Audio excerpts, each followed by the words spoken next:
میرے عزیز دوستو، جو شخص اللہ تبارک و تعالیٰ کی راہ میں صدقہ خیرات کرتا ہے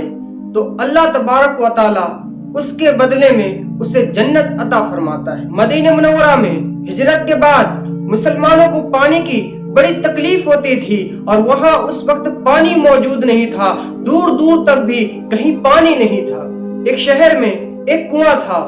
جسے عثمان بن عفان رضی اللہ تعالیٰ عنہ کے واقعے سے جانا جاتا ہے، جس کا نام بئر روما تھا۔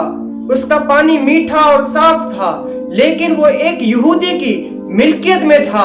اور وہ پانی اس کو دیتا تھا جو اسے پیسہ دیتا تھا، یعنی کہ پانی فری نہیں دیتا تھا بلکہ اسے جو پیسہ دیتا تھا اس کے بدلے میں وہ پانی دیتا تھا۔ مگر مسلمانوں کو اس وقت حال قحط سالی کا حال تھا، یعنی کہ غریبی کا حال تھا۔ اس وقت مسلمانوں کے پاس میں پیسہ موجود نہیں تھا اور جو پانی پیتا وہ اس کے بدلے میں اس کی قیمت لیتا، تو مسلمان پریشان ہوتے تھے۔ ایک مجمع اکٹھا ہوا اور میرے آقا علیہ الصلوۃ والسلام نے فرمایا کہ جو شخص اس کنویں کو خریدے گا اور مسلمانوں کے لیے وقف کر دے گا، مسلمان اس میں سے پانی پئیں گے تو اللہ اکبر، میرے آقا علیہ الصلوۃ والسلام نے فرمایا اس کے لیے جنت کی بشارت ہے۔ یہ اعلان سنتے ہی حضرت عثمان غنی رضی اللہ تعالیٰ عنہ کے دل میں محبت جوش مارنے لگی، تو حضرت عثمان غنی رضی اللہ تعالیٰ عنہ فوراً اس کنویں کے پاس گئے اور اس سے خریدنے کی بات کی، مگر وہ پورا کنواں بیچنے پر راضی نہ ہوا۔ تو حضرت عثمان غنی رضی اللہ تعالیٰ عنہ نے آدھا کنواں خرید لیا، یعنی کہ ایک دن حضرت عثمان غنی رضی اللہ تعالیٰ عنہ پانی بھرتے تھے اور ایک دن اس یہودی کے پاس رہتا تھا۔ جس دن حضرت عثمان غنی رضی اللہ تعالیٰ عنہ کی باری ہوتی تھی تو حضرت عثمان غنی رضی اللہ تعالیٰ عنہ اعلان کر دیتے تھے کہ آج سب کے لیے پانی مفت ہے، آج سب کے لیے پانی فری ہے، تو لوگ اگلے دن کے لیے بھی پانی بھر لیتے تھے، جس کی وجہ سے یہودی کے دن کوئی پانی خریدتا نہ تھا، کوئی پانی اس کنواں میں لینے نہیں جاتا تھا۔ یہودی جب اپنا نقصان دیکھ کر پریشان ہونے لگا اور سوچنے لگا کہ اب میں یہ سارا کنواں حضرت عثمان غنی رضی اللہ تعالیٰ عنہ کو فروخت کر دوں، تو حضرت عثمان غنی رضی اللہ تعالیٰ عنہ نے اس کنویں کو خرید لیا، اسے خرید کر ہمیشہ کے لیے مسلمانوں کے لیے وقف کر دیا، مسلمانوں کے لیے دے دیا۔ نہ کوئی قیمت لی، نہ کوئی شرط،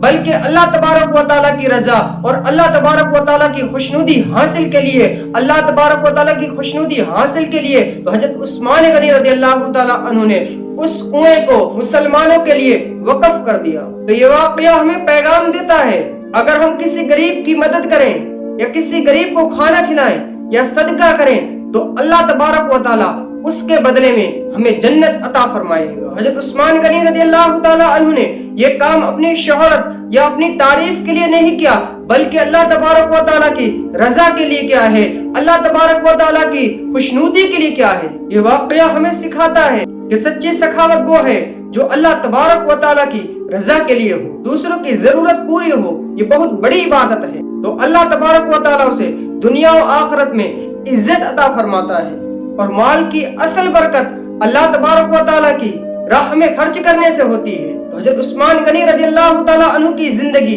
ایسے واقعوں سے بھری ہوئی ہے، اسی سخاوت کی وجہ سے آپ کو غنی کہا جاتا ہے، آپ کو مالدار کہا جاتا ہے۔ آج بھی جب ان کا ذکر ہوتا ہے دل گواہی دیتا ہے۔ اللہ تبارک و تعالیٰ کے راستے میں خرچ کیا گیا مال کبھی ضائع نہیں ہوتا بلکہ ہمیشہ کے لیے نیکی بن جاتا ہے۔ تو ایک مرتبہ مدینہ منورہ میں قحط پڑ گیا، لوگ بھوک سے پریشان تھے، تو اسی دوران حضرت عثمان غنی رضی اللہ تعالیٰ عنہ کا قافلہ مدینہ منورہ میں پہنچا